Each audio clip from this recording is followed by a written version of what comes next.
Here are players to add on waivers heading into week 7 of the fantasy football season. Starting out at quarterback, Sam Darnold, 35% owned, all Yahoo League percentage rates here. Week 6, Jacksonville, 295 and 2 touchdowns.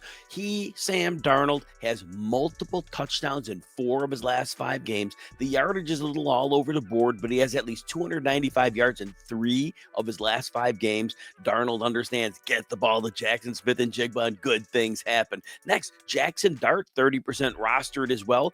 Jackson Dart is a running quarterback, and that's what we care about.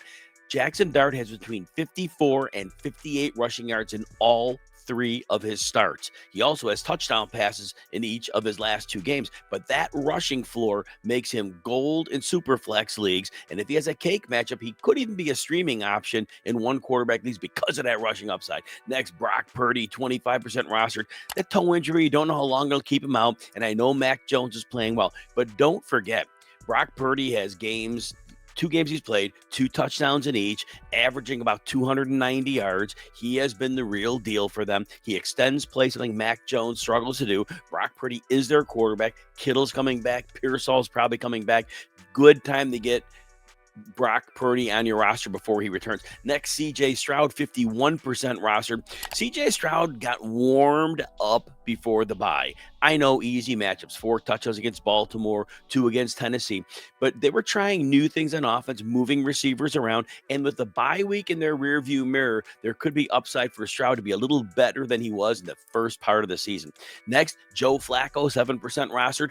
Tougher matchup with Green Bay, but he's got Jamar Chase. He's got T. Higgins. He threw for 2 touchdowns. That puts Joe Flacco on the super flex radar. He's going to be in shotgun. He's going to get the ball to those star receivers. And more than that, good things are going to happen. Running backs, Kimani Vidal is 20% rostered, 27% rostered, I should say. Look, Miami is a pillow soft defense. They gave up over 230 scrimmage yards to Rico Dowdle. They gave up 138 yards to Vidal, who is supposed to be the backup in this game behind Hassan Haskins. Vidal won't match these numbers probably ever again, but a running back who could start out as the lead back has significant value in fantasy football. Kendre Miller is next, 31% rostered. Kendre Miller has had between 7 and 11 carries in each of his last 4 games, but the bigger question is this. Even though the Saints say they won't trade Alvin Kamara, if they get an offer they can't refuse, that would put Kendre Miller into a lead spot. Wouldn't you want Miller on your roster if he became the lead back all of a sudden? Of course you would. Next, Tyjae Spears, 22% rostered. Look, we don't want any part of that Tennessee offense, but sometimes you just need a running back. Tyjae Spears had 5 carries for 31 yards against the Raiders, 4 catches for 19. So if you're in a PPR league, 9 points, you're going to take that if you're in a league where you have bye weeks or injuries. And hey, running back depth is always hard to find. Next, Arizona's Bam Knight, 13% rostered, had almost the exact same workload as Michael Carter. Michael Carter had a few more yards. Knight fell in the end zone, so there's that. Imari DiMercado was going to play, but he hurt his ankle. So that said, Bam Knight may be in a strict timeshare with Michael Carter. And again, having a body on the field means a ton in the running back position. Speculative ads, Jadon Blue, 16% ad because Miles Sanders is on the IR, done for the year. If Javonte Williams misses time, Blue would move into a heavy volume role. Also, look out for Isaiah Davis, 4% rostered with the Jets, not doing much of anything. But again, there's whispers that Breece Hall could get traded. If that happens, Davis has very little competition for the starting spot. If you're enjoying this breakdown, take a second, hit like and subscribe. It helps us keep the fantasy advice coming. If you want even more of RotoWire's tools, rankings, and insights, we got a 15% discount just for our YouTube viewers. You go to RotoWire.com, you choose a subscription, and you use the code YouTube15 at checkout. All right, the wide receivers. Kendrick Bourne, 32% rostered, coming off a pair of 140-yard games. Yes, it won't keep up. Kittle's coming back. Pearsall's coming back. But don't forget, whenever Mac Jones gets a start, and we don't know how many of those there will be, Bourne has chemistry with Jones back from the days in New England. Bourne could be stashed on the bench. If he comes into prominence, you can use him, but you might also pick him up and trade him for somebody that doesn't realize that his role could be on and off the rest of the season. Josh Downs next, Indianapolis Colts, 48% rostered. Downs had 54 yards in week 5.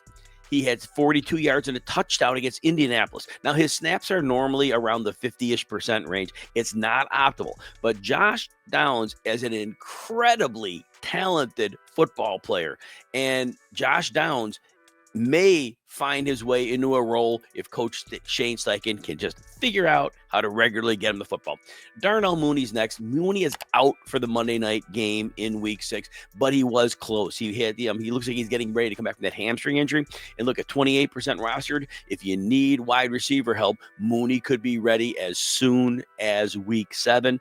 You need the depth. Make a move for that. Christian Kirk, 24% rostered coming off the bye. Kirk had 4 catches for 64 yards in the game before the bye. In his 3 weeks back from injury, he already has an 8-target game, pair of 4-target games. CJ Stroud is a good quarterback. Kirk is going to be involved, and I think he's going to continue to see more work as the weeks go on. Speculative ads. Cameron Johnson, 0% rostered. Tez Johnson, 1% rostered. Both of the Tampa Bay Buccaneers. Mike Evans, who knows if he's coming back next week. Chris Godwin appears to be out multiple weeks. Emeka Egbuka injured his hamstring.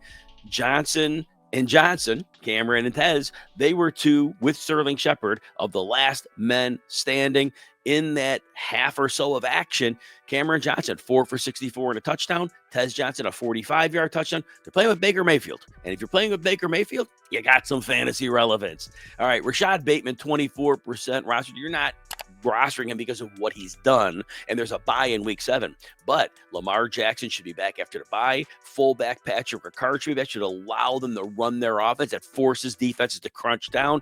That's where Bateman cashed last year, getting over the top. That is back in play in Week 8. Grab him now while you have an opportunity. Kayshon Boutte. Well, Boutte had his second big game of the year. New Orleans this week. At New Orleans, 5 for 93, 2 touchdowns, only 5 targets. Remember Week 1, 6 for 103, had a touchdown in Week 2. Very, very inconsistent role. But maybe if you can stash him for a bit, maybe the coaching staff realizes this young man is a good football player. Maybe we get him the ball and maybe some good things will happen.